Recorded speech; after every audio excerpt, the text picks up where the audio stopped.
So Marvel Token Fighting Soul is supposed to be coming out in a couple of weeks, specifically on August 6th, and it's going to be on the PS5 and it's going to be on PC as well. It's going to be utilizing Unreal Engine 5, and it's going to be developed by Arc System Works. And a lot of people have high hopes and expectations for this game. The game looks magnificent. Um, it's, in my opinion, it's everything that Marvel versus Capcom Infinite from like 2017 should have been.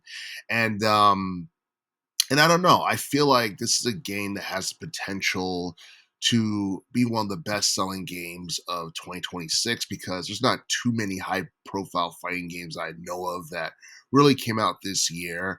And and Marvel for the most part has been on a massive roll in terms of popularity and momentum.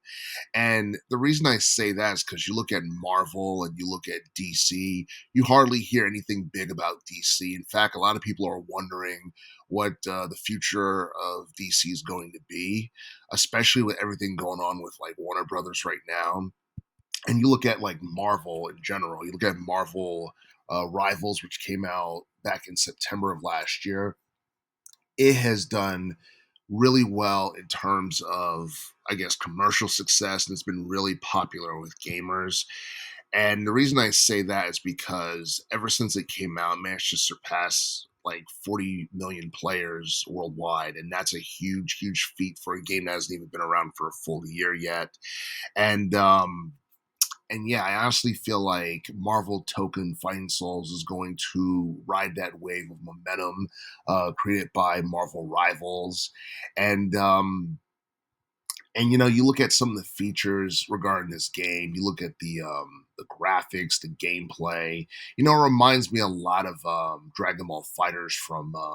I believe that game came out back in 2018. It's fun, it's fast paced, addictive, cool voiceover acting. Um, the storytelling aspect of this game is something that's going to be huge because the story mode in this game is going to be called episode mode, and pretty much you're going to have interactive storytelling, and you're going to have like manga style like sound and movement.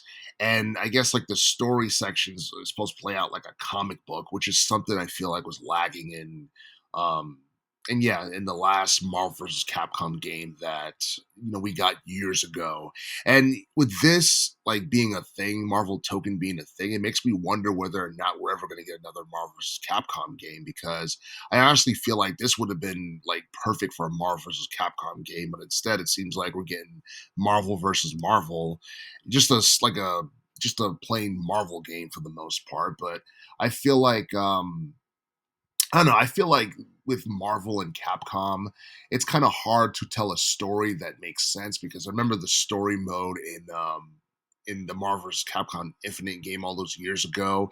It kind of felt like thrown together, and I don't know. It just seemed like a big like cluster of a mess in terms of like storyline and storytelling. And I don't know. It would be hard to follow something like that, or to tell a story that would make sense. So I guess solely having a Marvel game, is something that's doable. And you have all these characters that are within the same universe. It's easier to tell a story with all these characters. And speaking of which, the game is supposed to have like 20 base characters, names that people will be familiar with, like Wolverine, Storm, Marvel Spider-Man, Miss Marvel, Captain America, Iron Man, the Hulk, the Black Panther, Doctor Doom, Magneto, all the heavy hitters, all the iconic names that you could think of that are in the Marvel universe.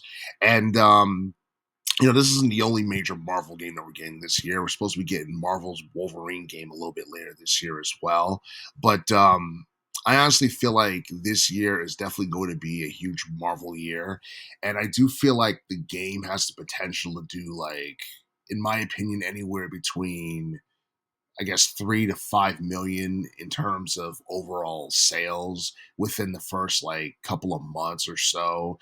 It'll probably exceed that. That's just my personal opinion, but I could see it at least doing like 3 or 4 mil, because it's Marvel and all those characters are high profile, larger than life legends that people are familiar with. And I think it's a damn shame that this game is only going to be on PlayStation 5 and Microsoft. And obviously, because this game is going to be published by Sony Interactive Entertainment. So, yeah, you won't be able to play it on, the Xbox Series X or the Switch 2. I don't think the Switch 2 would be able to handle a game like this anyways. But but yeah, when it comes down to like Marvel games in general, like the PlayStation 5 is um like the main console that people turn to, and I think it's because Sony owns the license for like Marvel games and all that. So we're definitely going to be getting more Marvel games down the line. I'm still waiting to learn more about the Blade video game, which is, I don't know. You haven't heard too many details about it other than the fact that it's supposed to be happening, but yeah, a lot of people are going to enjoy Marvel Token Fighting Souls, and yeah, I definitely feel like it has potential to be the biggest fighting game of 2026.